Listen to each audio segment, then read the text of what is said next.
Good morning বন্ধুরা, welcome back to our channel. আশা করছি তোমরা সকলেই ভালো আছো আর সুস্থ আছো। আর আজকের ভিডিওটা কী নিয়ে এসে তোমরা টাইটেল আর থাম্বনেল দেখে বুঝতে পেরেছো।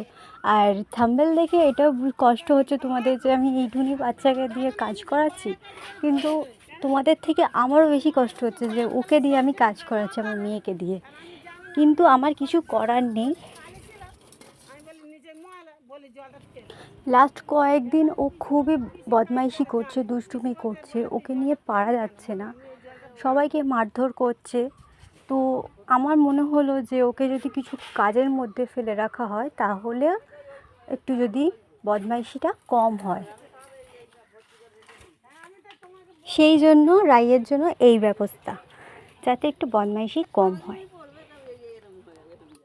তাই সকাল সকাল টিফিন খাওয়ার পরে ও ওই বাটি কটাকে নিয়ে চলে এসেছে বাসন মাজতে। তো দেখেও খুব খারাপ লাগছে যে ও বাসন মাজছে, আর এটাও ভালো লাগছে যে একটু একটু হাত দিয়ে যখন ওই ছোটো ছোটো বড় বড় বাসনগুলোকে মাজছে, দেখতেও খুব ভালো লাগছে। কিন্তু এদিকে খারাপও লাগছে যে মেয়েকে দিয়ে বাসন মাজাচ্ছি।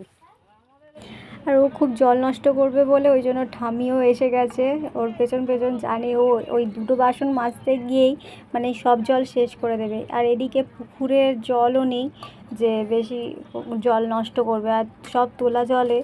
আর আমাদের এই কলেতে সবসময় জল থাকে বলে এই একটা সুবিধা, তাও অল্প সরু হয়ে পড়ে।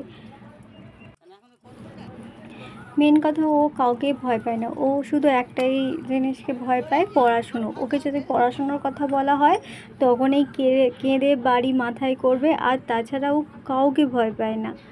সবাই ওকে ভয় পায় কিন্তু ও কাউকে ভয় পায় না। আর রাইয়েরও খুব মজা লাগছিল বাসন মাজতে। আর এদিকে দেখো আমাদের পুকুরটা দেখিয়ে দিলাম যে কতটা জল জমেছে। তো ভিডিওটা এই পর্যন্ত, টাটা।